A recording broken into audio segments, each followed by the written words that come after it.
accompagné comme toujours, comme s'il avait été là depuis longtemps, mais pas du tout, mais de Romulus juste derrière moi, le petit paresseux. Je suis très content de vous proposer cette vidéo. Pourquoi? Parce que en ce moment, vous le savez ou peut-être pas, mais c'est la D23. Donc des annonces, des trailers, en veux-tu, en voilà. Et Pixar nous a régalé. Alors pas forcément en termes de trailer, en termes d'image, puisqu'on n'a rien eu de ce côté-là, mais on l'a eu, l'officialisation de deux nouveaux films Pixar, une nouvelle histoire, qui devrait arriver du coup au printemps 2024, et une suite pour l'été 2024. Je suis très chaud, très très chaud, trop trop chaud. Je vais commencer de suite à vous parler, premièrement, de ce projet qui s'appelle Win or Lose, qui est donc un programme qui sortira donc sur Disney+. Alors, supposément pour l'automne, l'hiver 2023, donc fin d'année 2023 normalement. Ça avait été annoncé pour la première fois lors du Disney Investor Day. Donc, on y suivra une équipe de softball avec plusieurs petits personnages, du coup des enfants, et donc évidemment le coach, et chaque épisode retracera la semaine vécue par un des enfants, et apparemment on aurait différents styles graphiques. Que demande le peuple? Je ne sais pas. En tout cas, rien que par rapport à ça, je suis chaud patate. Et c'est vrai que ce projet-là me hypait d'autant plus, alors pas forcément par rapport à l'histoire, même si c'est assez intéressant, mais par rapport au fait que, en réalité, c'est la première série Pixar qui est originale, entre guillemets, dans le sens où elle ne se base pas du tout sur un projet qui existe déjà. Par exemple, la première série Pixar, c'était Doug Days, mais c'était plus une série d'anthologie de petits courts-métrages en lien avec le film Là-haut, avec du coup le chien Doug et donc son histoire avec le petit Carl Fredricksen. Ensuite, on a eu, je crois que c'est déjà sorti, je crois que c'est sorti il y a quelques jours, peut-être quelques heures plutôt, la série du coup Cars, qui s'appelle je ne sais plus, sur la route de je ne sais plus quoi, bref.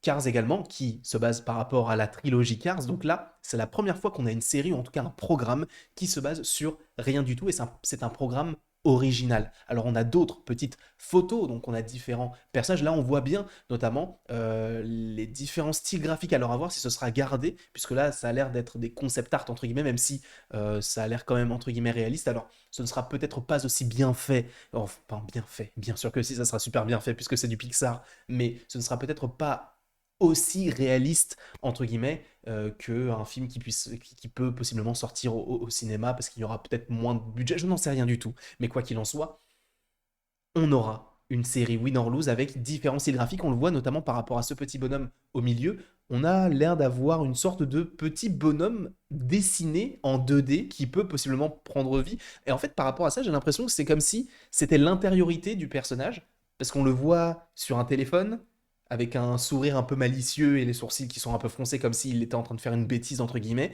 Et ce petit bonhomme qui est totalement lui, puisqu'on reconnaît la mèche, avec justement ce. En plus, il y a un cœur juste là, donc est-ce qu'il ne serait pas amoureux de quelqu'un? Je ne sais pas.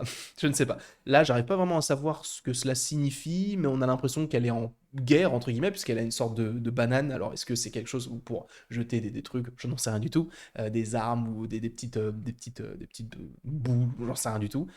Et de l'autre côté, par contre, on a un petit bonhomme qui, pour le coup, semble être, par rapport à sa disposition, est un petit peu timide et à possiblement se renfermer sur lui-même, le fait qu'il regarde au sol, le fait qu'il se gratte la main, etc., ce sont pas des symptômes, mais des choses qui peuvent être relativement être connectées justement au fait d'être un petit peu timide, on va dire. Et là, on voit derrière lui un personnage qui est totalement protégé, peut-être concernant les remarques qu'on peut lui faire ou juste le monde entier. Ça peut être hyper intéressant graphiquement parlant d'avoir une histoire qui peut s'établir de cette façon-là. Et on a un autre visuel, bien évidemment, avec l'équipe de softball. Donc là, on a clairement l'entraîneur, donc le petit bonhomme qui est tout en haut à gauche, enfin en tout cas qui est le plus haut avec le poing levé, c'est tout simplement le petit bonhomme qu'on avait vu tout à l'heure. Et cette personne-là, celle qui a donc la balle dans la main, c'est le personnage qu'on avait vu juste ici. Donc on reconnaît au moins ces deux personnages-là. Alors par contre le troisième, je ne sais pas où il est. Alors j'arriverai pas vraiment à savoir où il est. Là pour l'instant j'ai pas l'impression qu'il soit là, mais bon, on verra évidemment tout cela normalement fin 2023. Donc ça, pour rappel, c'est une série qui devrait arriver comme je viens de te le dire, fin 2023, sur Disney+. Rappelons-le. Ensuite, un autre film qui arrive l'année prochaine, et ce sera le seul de l'année, c'est Elemental, avec un premier petit poster. Et bon, on y suivra du coup deux personnages, un personnage issu du monde de l'eau, un personnage issu du monde du feu, et il y a marqué Opposites React, donc la réaction des opposés, je suppose, hein, peut-être pas du tout. Les opposés, ça... je crois que c'est les opposés s'attirent, je suppose, par rapport au dicton ou à la citation. Bref, on s'en fout du nom de ce truc-là, mais bref. En tout cas, Elemental arrive en 2023 et on a une autre photo. Alors là, pour le coup, je n'ai pas l'impression que ce soit un concept art, mais il y a un style graphique hyper intéressant, dans le sens où bah, on reconnaît le style Pixar avec de la 3D très réaliste, mais aussi, comment peut-on dire ça, assez minimaliste sur les visages, etc. Et ce qui est assez intéressant, c'est que les flammes du personnage féminin, donc sur votre gauche, ça a l'air d'être un peu moins en relief que les autres, donc peut-être un petit peu moins réaliste, peut-être qu'on cherche une autre ou un autre style esthétique, pourquoi pas, moi ça me plaît énormément, sachez-le. Alors je ne pense pas que ce sera enfin ce n'est pas le film que j'attends le plus, le film que j'attends le plus clairement c'est Elio. Il faut savoir que je suis un grand fan à la fois des fonds marins, mais également de l'espace. Ce qui signifie que les aliens, tout ça, je les ai saignés, d'accord? Je suis totalement fan, d'ailleurs, encore une fois. Peut-être qu'un jour, je vous ferai des vidéos sur Alien, etc. C'est vraiment un univers qui me fascine parce que l'inatteignable, ça me... Ça me fascine. Encore une fois, on utilise encore les mêmes mots. On n'a aucun vocabulaire. C'est bon pour toi ou pas? Mais en tout cas, on a ce nouveau film Pixar qui s'appelle donc Elio, où on suivra donc ce petit personnage qui sera, entre guillemets, l'ambassadeur terrestre par rapport à une civilisation extraterrestre, sachant qu'il a 11 ans. Donc ça, rien que le pitch, je trouve que c'est génial. C'est génial. Alors ça peut faire penser un petit peu à E.T. Ou même à Planète 51, sachant que c'était bah, du coup la confrontation entre les terriens et les extraterrestres, donc à voir comment tout cela pourrait évoluer, sachant qu'on a d'autres images du petit Elio, donc ce personnage principal. Donc à voir quand on aura un trailer, sachant que le film est censé sortir pour le printemps 2024. De toute façon, en général, les films Pixar, c'est un film en mars, un film en juin. Voilà, donc un film au printemps, un film fin printemps, début d'été. Et ce sera le cas du coup en 2024, puisqu'on aura Elio. Et d'ailleurs, on a un autre concept, si je ne dis pas de bêtises. Bah là, du coup, c'est le poster qu'a diffusé, qu'a publié directement Pixar. Donc avec cette sorte de. Je trouve ça trop. Je trouve ça. Après, ce n'est qu'un concept, encore une fois. Mais la dernière fois que j'ai été aussi ébahi devant un concept, c'était devant Luca. Et Luca, c'est le film que je préfère dans l'histoire de Pixar. Donc, encore une fois, le scénario pourra jouer, etc. Mais pour l'instant, au niveau de l'esthétique et au niveau du pitch de base, ça me convainc totalement. Totalement, d'accord? Donc Elio arrive durant l'été 2024, normalement, au cinéma, sachant qu'il faut rappeler que Alerte Rouge est sorti sur Disney+, il y avait également Soul qui est sorti sur Disney+, Luca également, donc attendons de voir. Ne nous prononçons pas trop. Moi, j'aimerais bien le voir au cinéma, parce que ça fait longtemps qu'on n'a pas eu un euh, bon Pixar au cinéma, même si, bon, il y a eu Buzz l'éclair, mais c'est vrai que ça fait longtemps qu'on n'en a pas eu beaucoup, disons.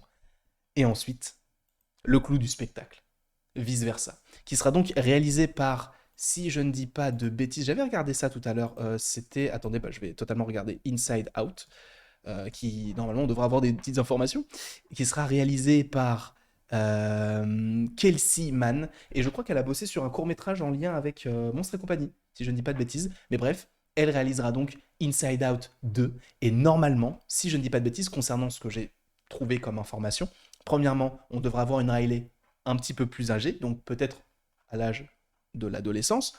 De plus, on devra avoir de nouvelles émotions, donc de nouvelles couleurs, ça va être génial. Ça va être trop, trop, trop génial. Et si je ne dis pas de bêtises, ce qu'on nous dit là, c'est que Amy Powler, qui jouait déjà le personnage de Joy, si je ne dis pas de bêtises, dans le premier film, reviendra pour ce deuxième film. Donc, c'est cool, c'est frais, je suis trop, trop, trop, trop, trop content.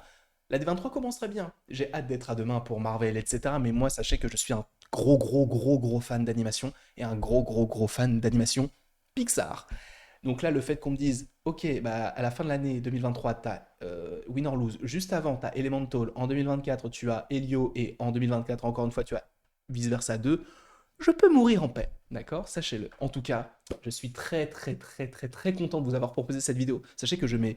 En fait, je suis en train de regarder le live de Mathéo en même temps, donc peut-être qu'il y a des annonces qui sont sorties là depuis que je vous fais cette vidéo, et d'ailleurs, elles sortent très, très tard et j'en suis confus, mais voilà, je les sors au fur et à mesure. Vous aurez le temps de les regarder demain, même s'il y aura encore plein d'autres vidéos demain.